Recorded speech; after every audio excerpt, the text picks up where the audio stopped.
Il faudra être méfiant quand même de ne pas y aller à toute vitesse pour justement voler ce départ. 5 secondes. Ouf! Donald Leduc. Oh, quel départ de Donald Leduc! Alors, Donald Leduc, là, dans l'embarcation orange pâle, est suivi de Bad Influence, le CS79. Oh! Anderson! Il est retombé sur ses pontons. Il poursuit la course. Anderson, incroyable. Quelle récupération d'Anderson. Il a fait un 360. Je crois qu'il s'est élevé et est retombé. Il a presque fait le tour complet. Hey, incroyable. Il poursuit comme si rien n'était. Ah ben là, étonnamment, là, Diabo qui se retrouve 3e. Et c'est Donald Leduc qui a connu un départ canon, c'est le cas de le dire, avec son cannonball. Oui. Mais que de... Oh, Diabo qui éprouve toutes sortes de difficultés, là, ça semble pas aller du tout. Et Donald Leduc là, qui file, mais quelle récupération de Henderson avec son Bad Influence. Ben, dans son cas, il y aura une bonne influence sur son pilotage puisqu'il a réussi à maintenir l'embarcation sur le plan d'eau. Diabo qui est 3e et c'est Go Fast Racing de Guillaume Charette là, qui ferme cette course. Alors, très impressionnant, Donald Leduc. On avait vu que la machine avait fait des progrès là, en début de saison et là, il domine cette qualification. Il a même fait 109,7 km/h de moyenne au premier tour. Alors, Guillaume Leduc qui maintient sa vitesse et sa distance par rapport à Anderson. Anderson fait exactement la même chose sur Thomas Diabo.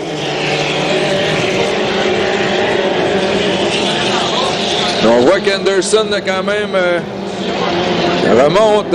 Il a fait 110,4. C'est le tour le plus rapide de cette vague de qualification. Regardez, il reprend du terrain sur Leduc. T'as pas dit son dernier mot? Non, mais quelle manœuvre a-t-il accompli à ce virage alors qu'il était carrément là, soufflé du plan d'eau? C'est ça, les gars. Ça peut arriver de voir un bateau s'élever comme ça et remonter sur les pontons, mais là, de repartir aussi vite et de continuer la course, là. Ça, c'est des moments à immortaliser sur YouTube, croyez-moi. Alors, attention, on rattrape là, du côté de Anderson et le Duc devra se méfier, là. Anderson qui a pris le couloir intérieur. Oui, le Duc, il lui laisse beaucoup d'espace, là. Et Anderson qui amorce son virage très serré à l'intérieur. Saura-t-il grappigner quelques mètres sur le Duc? Le Duc devra se méfier. Regardez le troisième tour, 112,7 km/h, Bert Anderson. Alors, il remonte. Et là, on gagne des mètres et des mètres sur le Duc. Il devra se méfier. On amorce le dernier tour. Le drapeau blanc est sorti. Alors, le Duc, la question demeure. Saura-t-il résister aux assauts de Anderson? Le Duc qui reprend du terrain, reprend de l'avance. Alors que suit Diabo et Guillaume Charette. Oh, Anderson a peur de la vitesse. Il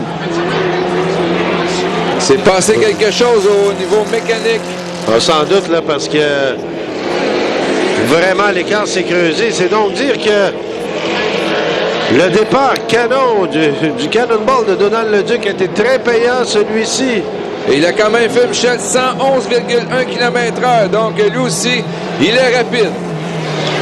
Donc, belle victoire de la part de Donald Leduc dans son cannonball CS48. Mais que dire de la récupération miraculeuse de Henderson qui prend la 2e place et Thomas Diabo la 3e place. Sans oublier Guillaume Charette avec le Go Fast. Et là, sûrement un gars heureux dans l'habitacle du Cannonball, Donald Leduc. Si je ne m'abuse, c'est sa première victoire en qualification à Valleyfield. Et ça fait longtemps qu'il l'attendait, celle-là, puisqu'on a travaillé tellement fort depuis 2 ans à mettre au point son embarcation. Et là, ça va vraiment bien. Je peux vraiment féliciter l'équipe du Cannonball et de Donald Leduc.